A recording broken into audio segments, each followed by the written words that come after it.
தாயாக வந்தென்னை தயை கூட்டுவாயா, சேயாக தினம் என்னை சீராட்டுவாயா.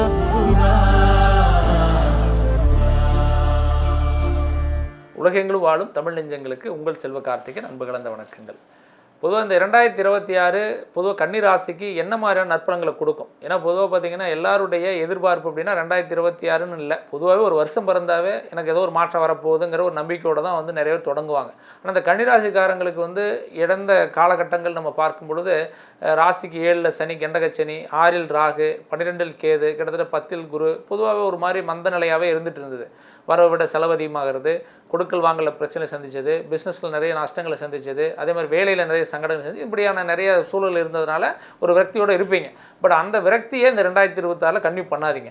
இந்த 2026 இது ஒரு புதிய வருடம், புதிய வாய்ப்பு அப்படிங்கிறத நீங்கள் எடுத்துக்கணும். அப்போ இந்த புதிய வருடம் புதிய வாய்ப்பு அப்படிங்கிறத நம்ம எப்படி எடுத்துக்கணும் அப்படின்னு சொன்னால், புதிய முயற்சிகளின் பேரில் தான் நீங்கள் எடுத்துக்கணும். அப்போ நீங்கள் இது நாள் வரைக்கும் பண்ணாத ஏதாவது ஒரு முயற்சி நீங்கள் எடுத்தாகணும். இது நாள் வரைக்கும் நான் வந்து சேவிங்ஸே பண்ணலைங்க, எனக்கு வரவுக்கும் செலவுக்கும் கடனை கட்டுறதுக்கே முடியல, கடனுக்கு இன்னொரு பக்கம் நான் வந்து காசை வாங்கி வட்டி கட்டிகிட்டு இருக்கிறேங்க அப்படின்னு நீங்கள் சொல்லக்கூடிய நபராக இருந்தாலும் பரவாயில்ல, கடனை வந்து ஏதோ ஒரு ரூபத்தில் கட்டிடலாம். ஆனால் ஒரு சேவிங்ஸுங்கிறத நீங்கள் பண்ணுறதுக்கான முயற்சி எடுக்கணும்.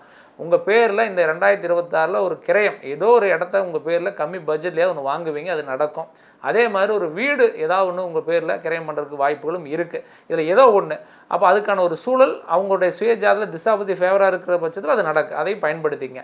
அதே மாதிரி புதிய தொழில் ஏதாவது தொடங்கலாம் அப்படிங்கிற ஐடியா இருந்தாலும் இந்த நேரத்தை நம்ம எடுத்துக்கலாம். இந்த புதிய தொழில் தொடங்கணும் அப்படிங்கிறது வந்து ஒரு பிளான் பண்ணி பண்ணுங்கள், அவசரப்பட்டு பண்ணாதீங்க. ஆனால் வந்து பண்ணலாம், தாராளமாக பண்ணலாம். இல்லை நான் வேலைக்கு தான் போயிட்டுருக்கேன், எனக்கு அந்தளவுக்கு ஒரு பெரிய வாய்ப்பு இல்லாமல் இருக்குதுங்க, நான் என்னங்க பண்ணுறது அப்படின்னா நீங்கள் வேலைக்கு போகலாம், ஒன்றும் தப்பு இல்லை. ஆனால் எனக்கு வந்து 10 வருஷமாக ஒரே இடத்துல வேலை செய்கிறேன், பெருசாக வந்து சப்போர்ட் இல்லை, ஒரு பெரிய அந்த கம்பெனி எனக்கு சப்போர்ட் பண்ண மாட்டேது, பெரிய அளவுக்கு நல்லா போதிய அளவுக்கு முன்னேற்றம் இல்லாமல் இருக்கீங்கன்னு ஃபீல் பண்ணீங்க அப்படின்னா முடிஞ்ச அளவுக்கு வேலை மாறுதலுக்கான முயற்சி மே மாதத்துக்கு அப்புறம் எடுங்க. ஏன்னா வந்து உங்களுக்கு ராசிக்கு 14வது வீட்டில் குரு வர்றப்போ கண்டிப்பாக அதோடைய சப்போர்ட் வந்து ரொம்ப நல்லாயிருக்கும். அப்போ குரு வரக்கூடிய 14வது வீடு அப்படின்னு பார்த்தீங்கன்னா வந்து சந்திரனுடைய வீடு. அப்போ அந்த ராசியிலே வரும்போது நல்ல மாற்றங்களை கொடுக்கும். அதே மாதிரி உங்கள் ராசிக்கு 7ல் சனி இருக்கிறதுனால அதிகப்படியான கவனமாக இருக்கணும். எந்த காரியத்தை செய்கிறதுனாலும் கூட ஒரு டைமுக்கு 100 டைம் யோசனை பண்ணி செய்யணும், அவசரப்பட்டு பண்ணக்கூடாது. அப்போ கவனம் இல்லாமல் பண்ணீங்க அப்படின்னா அது நஷ்டத்தில் முடியறதுக்கு வாய்ப்புகள் அதிகமாக இருக்குது. அதே மாதிரி அரசு அனுகூலங்கள் ரொம்ப நல்லா இருக்கிறதுனால கவர்மெண்ட் ஜாபில் இருக்கிறவங்க கண்டிப்பாக உங்களுக்கு இன்னும் கொஞ்சம் நல்ல சப்போர்ட் கிடைக்கும், மேலதிகாரியுடைய சப்போர்ட் கிடைக்கிறதுக்கு வாய்ப்புகள் இருக்குது, உங்களுக்கு இன்னுமே நல்ல ஒரு அங்கீகாரங்கள் கிடைக்கிறதுக்கு வாய்ப்புகள் இருக்குது. அப்போ நீங்கள் இந்த டைமில் இந்த 7ல் சனி இருக்கிற பட்சத்தில் பொதுவாக சனியை பொறுத்த வரைக்கும் நம்ம நீதிமான் அப்படின்னு சொல்லுவோம், நடைமுறை கருமாகளை பிரதிபலிக்கக்கூடிய கிரகம் அப்படின்னா சனி பகவான். அப்போ அந்த சனியை பொறுத்த வரைக்கும் 7ல் இருந்தால் என்ன செய்யும் அப்படின்னா தேவையில்லாத நண்பர்கள், தேவையில்லாத பகைகள், தேவையில்லாத பிரச்சனைகள், அல்லது நம்ம கூட பயணிக்கிறவங்களால சம்மந்தமில்லாத பிரச்சனைலாம் கூட உருவாக்கும். அப்போ நம்ம வந்து சம்மந்தமில்லாத ஒரு பிரச்சனைக்குள்ளே இன்வால்வ் ஆகக்கூடாது.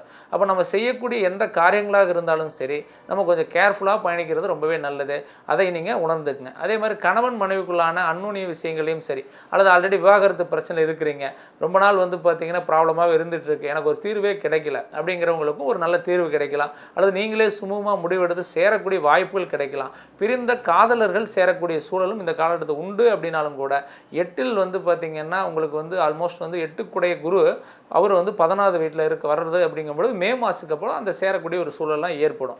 ரொம்ப நாள் வந்து பார்த்திங்கன்னா கட்ட முடியாத கடனை கட்டுறதுக்கு வாய்ப்புகள் இருக்குது. ரொம்ப நாள் வந்து பார்த்திங்கன்னா வந்து ஒரு கடனை கட்டவே முடியலைங்கிறது நீங்கள் ஒரு பகுதியாக கட்டக்கூடிய சூழலும் உருவாகும். ஆக மொத்தத்தில் இந்த டைம் ஓரளவுக்கு ஃபீஸ்ஃபுல்லான ஒரு சூழல் தான். நீங்கள் கவனிக்கக்கூடிய விஷயங்கள் அப்படின்னு நம்ம சொல்ல போனோம்னா ஆரோக்கியம் தான் மெயினாக கவனிக்கணும். இந்த ஆரோக்கியம் கவனிக்கணும் அப்படின்னா எதில் கவனிக்கணும்? மெயினாக நீங்கள் பார்த்தீங்கன்னா அதிகபட்சம் வந்து பார்த்திங்கன்னா இந்த கண்களில் கவனம் வந்து அவசியமாக பார்த்துக்கணும். கண்களில் ஏதாவது தொந்தரவுகள் வந்ததுன்னா ட்ரீட்மெண்ட் எடுத்துக்கணும். அதே மாதிரி ஒற்றை தலைவலி வந்தால் நீங்கள் கண்டிப்பாக கவனமாக இருக்கணும். அதே மாதிரி வந்து பார்த்திங்கன்னா அந்த நரம்பு சம்மந்தப்பட்ட பிரச்சனை வந்தாலும் நீங்கள் முக்கியத்துவம் கொடுத்துக்கணும். அதே மாதிரி நுரையீரல், நீங்கள் ஒரு புகைப்பிடிக்கிற பழக்கம் இருக்குது அப்படின்னா அது முடிஞ்சளவுக்கு அவாய்ட் பண்ணிக்கோங்க.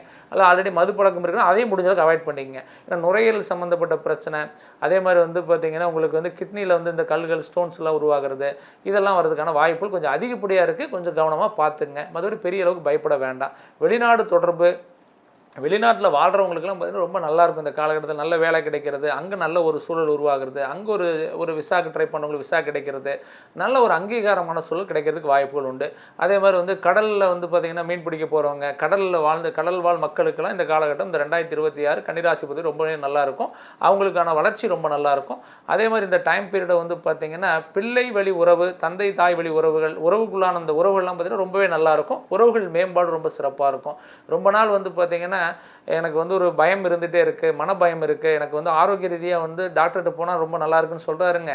ஆனால் எனக்கு ஏதாவது ஒரு தொந்தரவு வந்துகிட்டே இருக்குது, உடல் உபாதை இருந்துகிட்டே இருக்குது, ஒரு மாதிரி வந்து உடல் வந்து ஏதோ ஒன்று பண்ணுற மாதிரியே இருக்குது அப்படின்னு ஃபீல் பண்ணுறீங்களா? அந்த மாதிரி இருக்கிற சூழலும் கொஞ்சம் சரியாகிறதுக்கு வாய்ப்பு இருக்குது. நீங்கள் என்ன செய்யணும் அப்படின்னா, இந்த துர்க்கை அம்மனை வழிபாடு செய்யணும். வாரம் ஒரு முறை, அதிகபட்சம் வாரம் ஒரு முறை வந்து வியாழக்கிழமை அன்னைக்கு கடுகெண்ணெய் தீபம் போடுறது ரொம்ப நல்லதுங்க.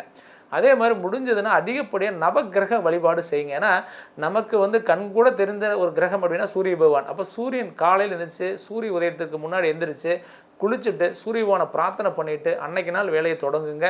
கண்டிப்பாக கன்னிராசிக்காரங்களுக்கு மிகப்பெரிய ஆளுமையும் வல்லமையும் இந்த 2026 மட்டுமல்ல எல்லா நாளும் கிடைக்கும். நல்லாவே இருக்க போது தைரியமாக இருக்குது. இப்போ இது வரைக்கும் பார்த்தீங்கன்னா நீங்கள் இந்த 2026க்கான பலன்களை பார்த்தீங்க. ஒரு சிலருக்கு நிறைய சந்தேகங்கள் இருக்கும். என்னுடைய சுய ஜாதகத்தில் வந்து பார்த்திங்கன்னா நிறைய பேர் எல்லாம் ஜாதகம் பார்க்குறேங்க, நிறைய இடத்துல வந்து நானும் பலன் கேட்குறேன், நிறைய ராசி பலனும் கேட்குறேன், ஆனால் எனக்கு எதுவுமே நடக்க மாட்டேது அப்படிங்கிறவங்க நிறைய பேர் சொல்கிறீங்க. ஆனால் நிறைய பேருக்கு அதே மாதிரி கமெண்ட்ஸ் நான் நிறைய பார்க்குறேன். கமெண்ட்ஸ் சார் நம்ம வந்து வாழ்க்கையில் பிறந்ததே வேஸ்ட்டு, என்னுடைய வாழ்க்கை ஏன் நான் பிறந்தேன்னு எனக்கு தெரியல அப்படின்லாம் நிறைய வருத்தப்படுறீங்க.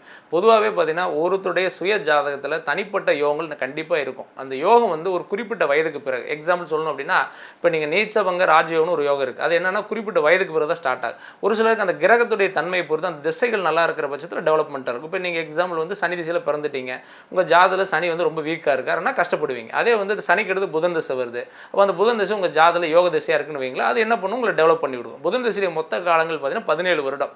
அப்போ அந்த 17 வருடம் அப்படின்னா ஸ்டார்ட் பண்ண உடனே உங்களுக்கு சரியில்லைன்னு வச்சுக்கலாம். அப்போ புதன் திசை புதன் புத்தி முடியும், அதுக்கடுத்து கேது வரும், கேதுக்கிறது சுக்கன் வரும். அப்போ ஒவ்வொரு புத்தி நடக்கிறப்போ அந்த சேஞ்சஸை நீங்கள் பார்க்க ஆரம்பிங்க. அதனால் எப்பவுமே வந்து பார்த்தீங்கன்னா உங்களுக்கு எடுத்த உடனே எனக்கு டைம் சரியில்லை, நேரம் சரியில்லை, என்னால் எதுவும் முடியலன்னு நீங்கள் எதுவுமே நினைக்காதீங்க. ஒரு டைம் பீரியட் வர வரைக்கும் வெயிட் பண்ணணும்.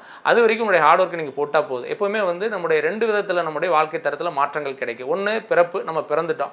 2வது நம்முடைய திருமண வாழ்க்கை. 3வது மறுபடியும் திரும்பி பிறக்கக்கூடிய குழந்தை. அப்போ இந்த மாதிரியான விஷயங்களில் நம்மளுடைய வாழ்க்கை சேஞ்ச் ஆகிட்டே இருக்கும். அப்போ ஒரு சிலருடைய வாழ்க்கையில் பார்த்தீங்கன்னா கல்யாணம் பண்ண பிறகு நிறைய பேர் நல்ல டெவலப் ஆகிறதையும் பார்க்குறோம். ஒரு சிலர் வந்து பார்த்தீங்கன்னா கல்யாணத்துக்கு ரொம்ப நல்லா இருந்தாங்க, கல்யாணத்துக்கு அப்புறம் டெவலப்மெண்ட் கம்மியானது அப்படின்னு சொல்லுவாங்க. அதுக்கு காரணம் என்ன? அந்த முன்னோருடைய கர்மா. அப்போ உங்கள் ஜாதகத்தில் 5வது வீடுன்னு சொல்லக்கூடிய பூர்வீ புண்ணியஸ்தானம் எப்படி இருக்குது, 11வது வீடுன்னு சொல்லக்கூடிய லாபஸ்தானம் எப்படி இருக்குது, 2வது வீடுன்னு சொல்லக்கூடிய வாக்கு தனஸ்தானம் எப்படி இருக்குது, அப்போ இதோடைய அடிப்படையில் கிரகங்களுடைய வீக்னஸ் என்ன அப்படிங்கிறது நம்ம டீட்டெயிலாக நம்ம ஜாதகத்தை பார்த்தா தெரிஞ்சுக்க முடியும். அப்போ உங்கள் சுய ஜாதகம் நிறைய பேருக்கு பார்த்தீங்கன்னா சுய ஜாதகமே தப்பாக வச்சுருக்கிறாங்க.